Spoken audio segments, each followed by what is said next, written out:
Big fella, what's going on, man? We wanted to take a little bit of time and think about the Lions' past draft, 2021. I know that you and we had a lot of conversation about it.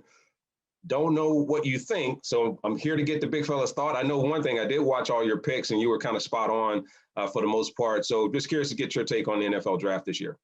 Well, I'm glad you're using the word big fella for me because, man, that's exactly what the Lions did in the first 3 rounds with their first 3 picks. They went with the meat, man. They went with some big guys. You talk about Penei Sewell, who really a lot of guys, a lot of people said that he probably was the best pick in the whole draft. You know, he was slated to go a lot higher.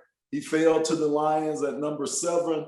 And they picked him up. I thought that was a great, great pickup, especially to solidify the offensive line, which is quietly becoming one of the best units for the Detroit Lions. And then they backed it up, Herm. They went right back with those big fellas who stick their hand in the ground, and they got 2 big defensive tackles. They got, I have to get this down.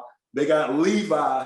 I'll leave it at that, Herm. Leave it at that, and we'll just call them LO. You know, they got a new low, right? They got you got Lomas Brown. Now we got another LO. We'll call him Levi O. Yeah, I like that. That's what I might have to end up calling them this year when I'm talking about him on the radio, man. But he's a big guy that they coveted, that actually they were thinking about trading back to get this guy. So he could have very, very easily been the first pick for the Detroit Lions. And then they followed up with the big guy, Aleem McNeil, another big guy that can move, man. You know who he reminds me of? And you're going to get a kick out of this. Big Jerry Ball, man. Oh, yeah. Yes, the governor, as we used to call Jerry Ball. He's a big guy that they converted. Used to be a running back, and he ate his way to being a lineman. So, he got them sweet feet. He could move. He could penetrate. So he's going to bring back, for all those old Lion fans, he's going to bring back some memories of Jerry Ball. And then, Herm, I'll let you start talking about these guys because they left the big guys and they went to the little fellas, those little guys that play in the backfield. So they got them a cornerback who we'll just call him Iffy. Let's just call him Iffy, man, because I can't say his name. I'll tell you what, man, you had talked about McNeil out of NC State. I have a lot of high hopes for him. I mean, this, as you mentioned, this is a person who's kind of eating his way up into being a defensive tackle, but I think there's a lot to come out of there. The ACC has really stepped up its talent level, and I think it's one that not people are thinking all the time about the talent that comes out of there, but it's tremendous. So looking forward to that. But yeah, you talk about transitioning from the guys that put their hands down into the ground to all of a sudden going over to the more skilled positions and picking up a cornerback in the 4th round. I thought was great for them. I mean, the 3rd round, I'm sorry, in the 3rd round was really good. But then as they started to go down the ladder, everyone thought about a wide receiver early. And I didn't know, given the fact that they've lost their top players, and now what do you do to replace those individuals? I thought maybe through free agency, but I know they're going to try and find someone they can develop in the draft. And I think with Brown, with Armand, with Amon Brown, USC. Don't forget the Ra. You got to put the Ra. You know what? I was going to put the Ra in there, man. St. Brown. Amon Ra St. Brown. But I'm trying to figure out a way to condense these names a little bit. But you know what? That's all I do respect to them. We will get to know all their names. And by the end of the season, I'm sure we're going to end up knowing a lot of these players, not just by first name, but they're going to be given nicknames, as we know. And then you go down to Derek Barnes, linebacker out of Purdue. They traded up to get him. I think for that, they're looking at how do they continue to build up that linebacking position. It's been somewhat of a softer spot. But that's been because sometimes they've had some leaks inside of the defensive interior line. So you look at what they're trying to do. Not only are they trying to get the protection up front on the offensive side, I see them also trying to start to build that wall on the defensive line so it's not so easy to get to the second level. And then you round it out with running back, with Jamar Jefferson. I don't know if right now there's going to be playing time there, but players get developed all the time. You got to pick players in the draft, and I think you look at the picks that the Lions had. I felt that they made the best out of it. You don't know how well a draft's going to turn out until at the end, you end up putting these players out on the field and they start to get into the competitive side of the next level, which is the NFL. So, Herm, let me back up a little bit. Let me go back to the wide receiver and ask you this question. So, St. Brown, he was a guy that pretty much played the slot position at USC. You know, Quintez Cephas is there from last year. We really don't have a speedster. Most of our guys are possession guys, slot guys.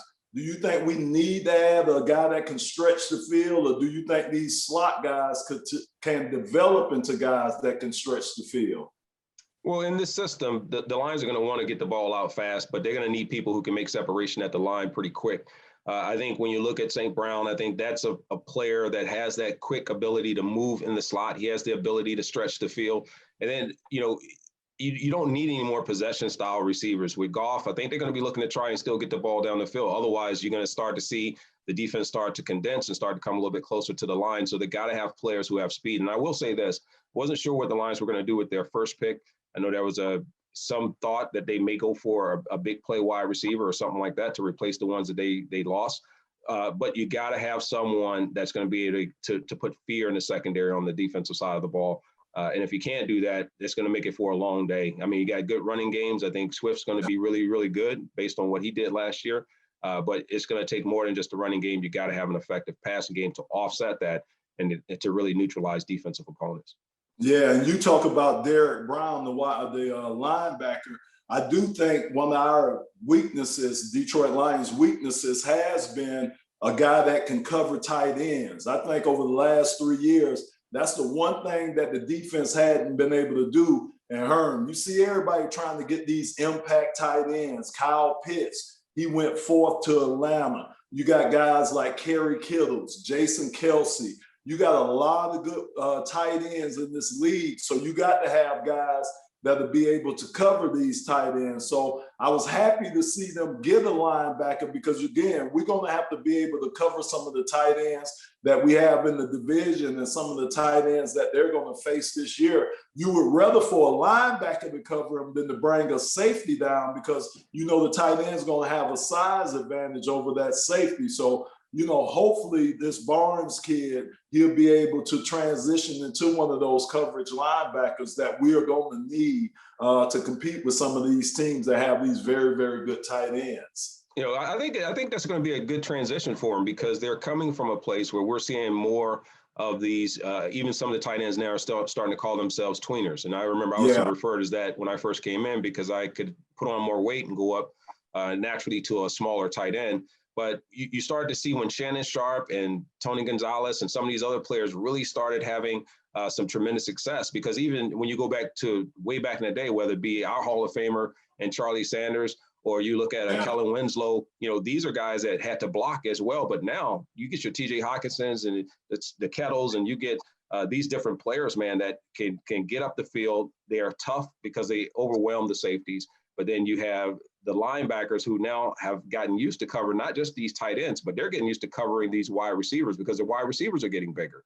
It's a good transition when you're getting linebackers that come to the next level in the NFL, and now they have to cover these multi-talented, multifaceted tight ends. So that's a very good point. But overall, I mean, I looked at it. I there was nothing that made me give them just kind of a thumbs down on the draft picks that they had.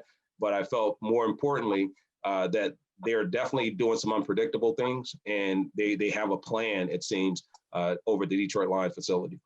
Yeah, and Herm, as you know, man, and I played for 5 different teams. You played with the Lions and the Giants, man.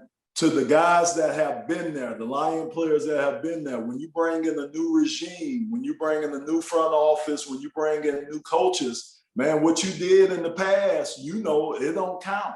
It's what you're doing for me now. And when you talked about Jamar Jefferson, the running back that they got, guys like Kerryon Johnson, he's going to have to, bring his best game. It's not going to matter what he did in the past. It's going to be what he does going forward. So it's like a clean slate. So I just tell guys in that locker room that's been in that locker room, man, you got to put your best foot forward because these coaches, these new coaches, this new regime, they don't care about what you did in the past. It's all about what you're going to do for them going forward. I think that's going to also mend, and I'll end on this one, is That's a very good point that you make, because I think the tone has been set. I think also you've seen a transformation between player and organization and how that works. They are willing to make some tough decisions these days to make sure that they get the right players out on the field, and that ultimately they have winning programs and winning championship type teams. So when I look at this, I think every player is not even just even every season low. It's every game. Yeah. Because you don't have a lot of games to get it wrong before you try and right the ship. With the Lions, it's been down for a while, and I think now they're looking forward to have this new momentum. Will this draft class do it? We'll have to wait and see. And once they get out there on the field and we start to see a little bit more of them, we'll see that. We won't get into anything that could go wrong. We'll just go with what went right so far, and that is they've gotten through this 2021 NFL draft, and now it's time to move on and see what happens next. Well, the last thought for me is that I'm looking forward to seeing a whole bunch of kneecaps laying out on the field. Dan Campbell said we're going to be biting kneecaps. So, Herm, I'm looking for a whole bunch of kneecaps to be laying out on Ford Field this season. Yeah, and a lot of body parts all over the place. I'll leave it there because you know what, I can go a little bit different with it, man. But kneecap, ankle bones, shoulder blades, whatever they have, man, whatever they're gonna leave for the opponent, that's what it'll be. But hey, man, pleasure talking with you. Looking forward to having these type of chats, and we appreciate everybody for tuning in. Go Lions.